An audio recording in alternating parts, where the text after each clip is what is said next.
Hello.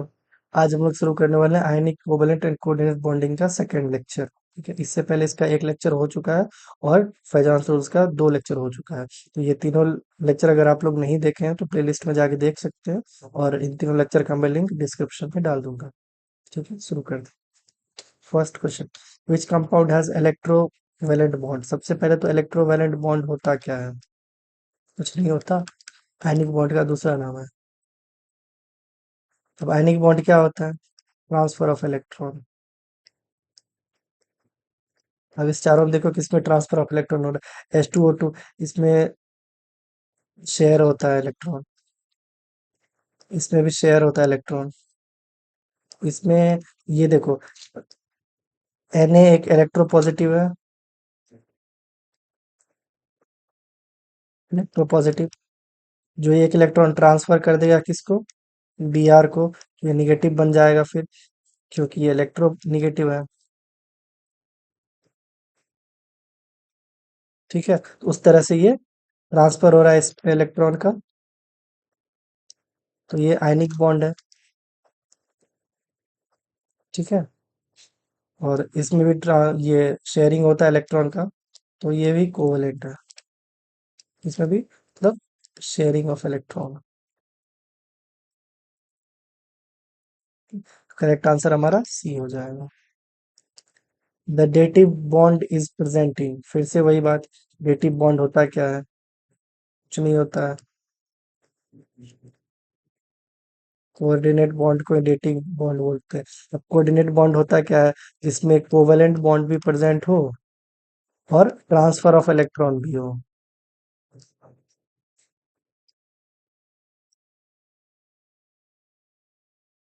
Transfer of electron. ठीक है, अब इसमें देखो, NH3, पहले NH3 का स्ट्रक्चर बनाओ।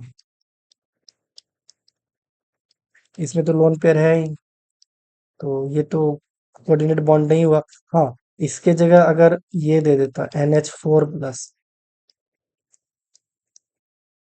NH4 प्लस रहता, तो उसको बोल सकते थे कोऑर्डिनेट बॉन्ड या डेटिव बॉन्ड, बट वो तो है नहीं, तो ये तो नहीं होगा आंसर।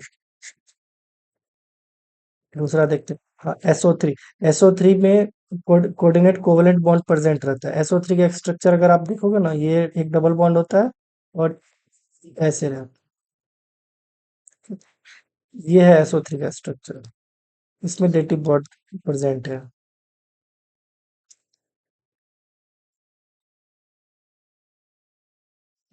ये हमारा आंसर हो जाएगा। PCl5 भी नहीं होगा और BF5 भी नहीं होगा। PCl5 का अगर स्ट्रक्चर देखोगे आप लोग, तो PCl5 का स्ट्रक्चर ये होता है।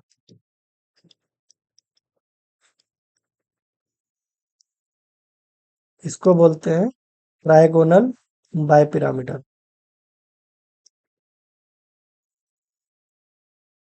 मतलब ये तीनों एक प्लेन में रहता है, और ये एक ऊपर रहता है, एक नीचे रहता है।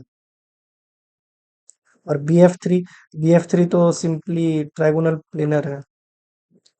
इसमें ये भी कोवेलेंट बॉन्ड है, इसमें भी कोवेलेंट बॉन्ड प्रेजेंट है। इसमें भी कोवेलेंट बॉन्ड प्रेजेंट है, सिर्फ इसमें कोवेलेंट बॉन्ड भी है और ट्रांसफर ऑफ इलेक्ट्रॉन भी हो रहा है। ये कोऑर्डिनेट कोवेलेंट बॉन्ड है, और इसी को डेटिव बॉन्ड भी बोलते हैं।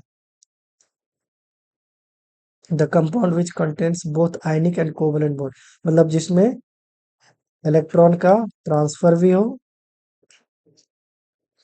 और इलेक्ट्रॉन का शेयरिंग भी हो। KCl तो एक आयनिक बॉन्ड है। K प्लस और Cl माइनस। KCn, हाँ ये हो सकता है। देखो KCn का जो एक्चुअल स्ट्रक्चर होता है ना, K+C∼N-। ठीक है, यहाँ पे बनता है आयनिक बॉन्ड, और यहाँ पे बनता है कोवेलेंट बॉन्ड। कैसे? K+Cn-।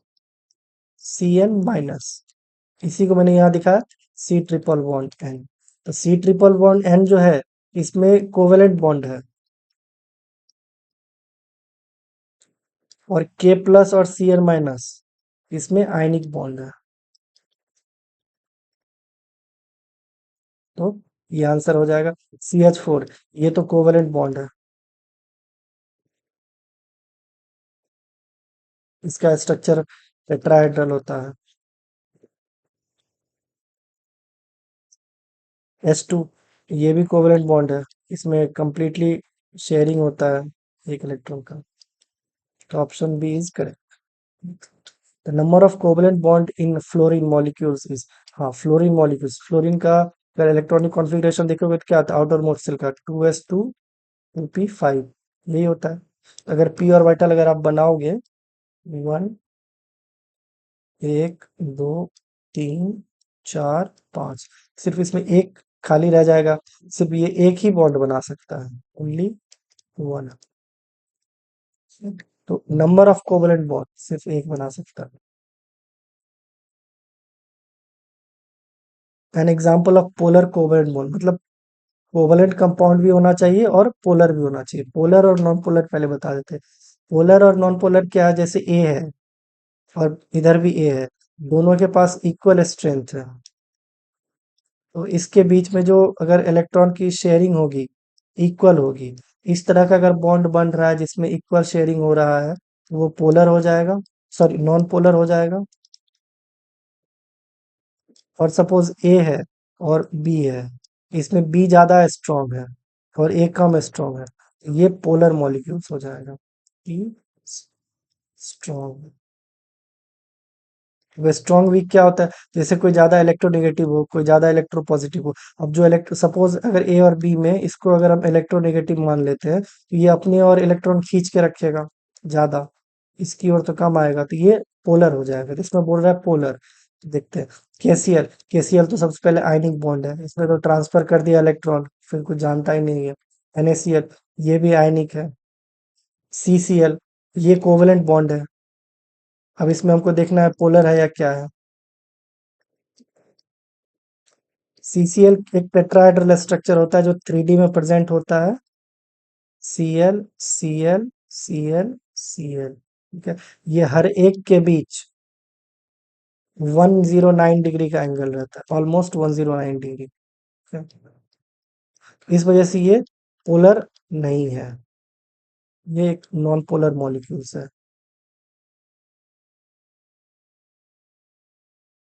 इसका रीजन ये है, चारों साइड Cl लगा हुआ है, Cl सब एक जैसा है, ऐसा नहीं कि कोई Cl के पास कम इलेक्ट्रोनेगेटिव है, कोई के पास ज्यादा है। तो सब बराबर अपनी ओर खींच के रखेगा, ये उतना ही खींचेगा, उतना ये भी खींचेगा, उतना ये भी खींचेगा, उतना ये भी खींचेगा, तो इसलिए ये नॉन पोलर हो जाएगा। HCl, HCl कोवेलेंट है और पोलर भी है, क्योंकि H और Cl का कंपैरिजन करेंगे, Cl मोर इलेक्ट्रोनेगेटिव है, ये अपनी ओर इलेक्ट्रॉन को ज्यादा खींचेगा, ये हाइड्रोजन कम खींचेगा, जिस वजह से ये पोलर भी है। तो ये हमारा करेक्ट आंसर हो जाएगा, ये polar covalent bond.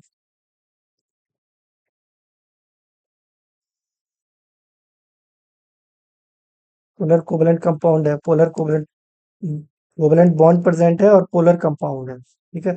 HCl is a polar covalent compound. Next, which of the following the weakest bond, weakest bond. मैंने फर्स्ट लेक्चर में बताया था, केमिकल बॉन्ड को अगर स्ट्रेंथ के बेसिस पे डिफरेंशिएट करें, तो एक आता था स्ट्रॉन्ग बॉन्ड, एक आता था वीक बॉन्ड। स्ट्रॉन्ग बॉन्ड तो उधर अच्छे से बता दिए थे, आप एक बार देख लेना फर्स्ट लेक्चर। तो इसमें थोड़ा सा बता देता हूँ, स्ट्रॉन्ग बॉन्ड जो होता है जिसका bond energy greater than 42 kilo joule per mole हो। इसमें क्या क्या आता था, आयनिक, कोवेलेंट और कोऑर्डिनेट बॉन्ड। वीक में दो तरह के होते थे, एक था हाइड्रोजन बॉन्डिंग,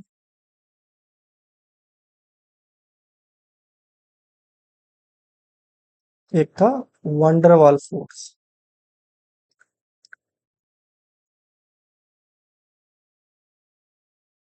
इसमें दो तरह का होता है, एक होता है इंटरमॉलिक्यूलर हाइड्रोजन बॉन्ड, एक होता है इंट्रामॉलिक्यूलर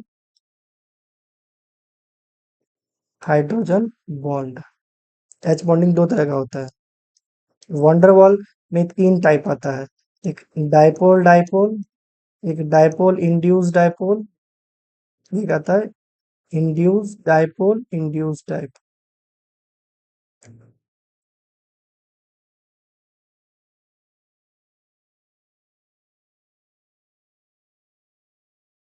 इंड्यूस डाइपोल, ठीक है। इसका जो बॉन्ड एनर्जी होता है 8 से 42 किलो जूल पर मोल। मतलब 8 से ज्यादा होना चाहिए और 42 से कम होना चाहिए। इसमें क्या होता है, less than 8 kilo joule per मोल होता है। तो इसमें देख लो, हाइड्रोजन बॉन्ड, हाँ वीकेस्ट बॉन्ड तो है हाइड्रोजन बॉन्ड। तो वंडरवॉल बॉन्ड दिया है, नहीं दिया, फिर यही हो जाएगा आंसर। इंटरमोलिकुलर और हाइड्रोजन बॉन्डिंग और इंट्रामोलिकुलर हाइड्रोजन बॉन्डिंग, ये भी थोड़ा सीख लो। दोनों में अंतर कैसे होता है, अब याद कैसे रखो कौन सा इंटरमोलिकुलर है कौन सा इंट्रामोलिकुलर है। जैसे कोई एटम ए है और इधर बी है, अगर इस दोनों में हाइड्रोजन बॉन्डिंग हो तो उसको इंटरमोलिकुलर बोलेंगे। और सपोज ए में है, एक इधर कुछ एटम है इधर कुछ एटम है, अब इसके बीच कोई बॉन्डिंग हो तो वो इंट्रामोलिकुलर हो जाएगा। मतलब विद इन ए मॉलिक्यूल्स कोई बॉन्ड बन रहा है तो वो इंट्रामोलिकुलर। और किसी दो एटम के बीच अगर हाइड्रोजन बॉन्ड बन रहा है तो उसको इंटरमोलिकुलर हाइड्रोजन बॉन्ड बोलते हैं। इसको याद रखने का सबसे अच्छा तरीका है, जैसे क्रिकेट मैच तो सबको पसंद है। आप क्रिकेट मैच देख रहे हो, इसके बीच तो इंडिया और पाकिस्तान के बीच, ठीक है। इंडिया पाकिस्तान के बीच कोई मैच होता है तो उसको कौन सा मैच हम लोग बोलते हैं, इंटरनेशनल मैच। मतलब दो अलग अलग देश अगर खेलते हैं तो उसको इंटरनेशनल मैच बोलते हैं। उसी तरह अगर दो अलग अलग एटम के बीच हाइड्रोजन बॉन्डिंग हो तो उसको इंटर मॉलिकुलर हाइड्रोजन बॉन्डिंग बोलेंगे। और एक ही मॉलिक्यूल्स में हो तो उसको इंट्रा मॉलिकुलर हाइड्रोजन बॉन्डिंग बोलेंगे, ठीक है। तो हाइड्रोजन बॉन्ड इसका आंसर होगा weakest bond. Next, the correct statement for molecules CsI3। हाँ, CsI3, पहली बात तो ये आयोडीन इलेक्ट्रोनेगेटिव एटम है और CS इलेक्ट्रोपॉजिटिव एटम है, तो ये तो कोवेलेंट नहीं होगा।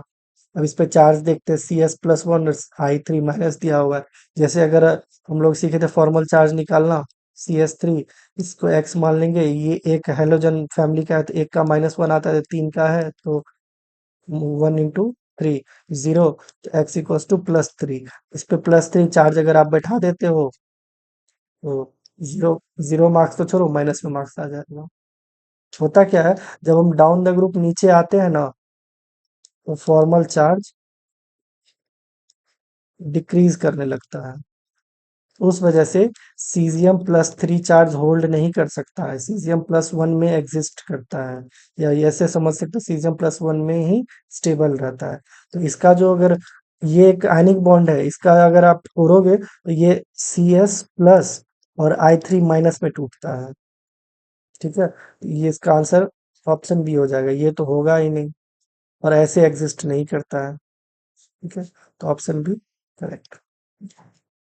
थैंक यू, मिलते हैं नेक्स्ट लेक्चर में।